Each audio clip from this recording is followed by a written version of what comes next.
చించాలి ఆయన దేవుని దగ్గర నుంచి తీసుకుని మంచి జ్ఞానం తీసుకుని మనకు రోషంతో ఆయన రగిలి విలువైన మాటలు మనకు అందించాడు.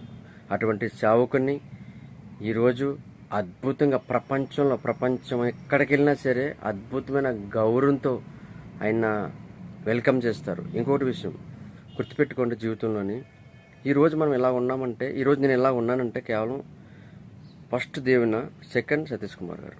ఎందుకంటే మంచి అయినా చెడు అయినా ఏదైనా అద్భుతంగా నేర్పిస్తారు. ఆయన కుటుంబాన్ని కట్టుకోవాలన్నా సరే, కుటుంబాన్ని ఎలా పోషించుకోవాలి, కష్టపడి ఎలా పని చేయాలి, ఒక కష్టమైన పని సులువుగా చేయాలంటే ఎలాగా, నిజంగా సతీష్ కుమార్ గారు ఆయన జీవితాంతకాలం ఇటువంటి బర్త్డేలు ఎన్నో జరుపుకోవాలని మనస్ఫూర్తిగా నేను నా కుటుంబం కోరుకుంటున్నాను. నిజం చెప్తున్నాను, కలవర టెంపుల్ కొన్ని వందల కలవర టెంపుల్ రావాలి. మనకి ప్రార్థన చేయండి. దేవుడి దగ్గర ఉన్న శిశువుల్లో నిజం చెప్తున్నాను, ఆ శిశువులు గట్ట రాలేదు మందిరాలు కట్టుకోవాలని.